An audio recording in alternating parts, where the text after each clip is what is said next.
Hi, I'm Katie the Real Estate Gal in Denver Metro, Colorado with BSW Real Estate, and I've been working on a series of the home buying process in Colorado. This is video number 5, talking about earnest money.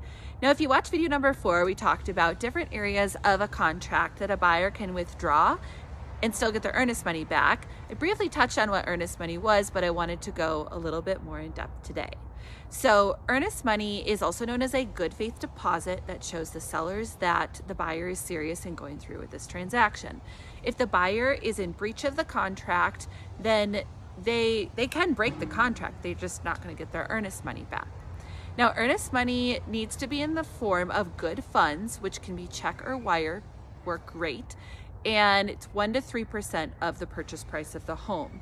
That money needs to be deposited to whomever is going to be holding the earnest money within 3 days of going under contract.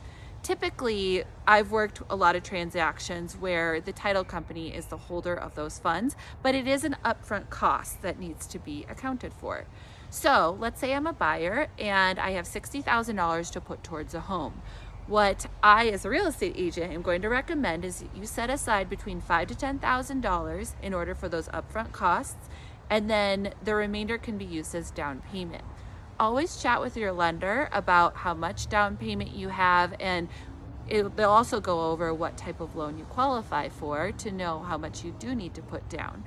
So typically, a down payment on average is about 6%. It can be as low as 3%, but just know earnest money is not part of that chunk of the down payment. So as I was saying, the earnest money is an upfront cost, go towards the sale of the price of the home. And then there's also a couple other additional costs, such as the inspection needs to be paid for during the transaction. That's not going to be coming from the loan. And then the appraisal is another cost. So small little costs like that should be covered by that $5,000 to $10,000, depending on what your price range is. But that's always a good rule of thumb. So I am Katie the Real Estate Gal in Denver Metro, Colorado. Please reach out if you have any questions about earnest money. More than happy to chat about the buying process, the selling process, how the market is doing. My contact information is below. So please subscribe, let me know how I can help, and I look forward to hearing from you.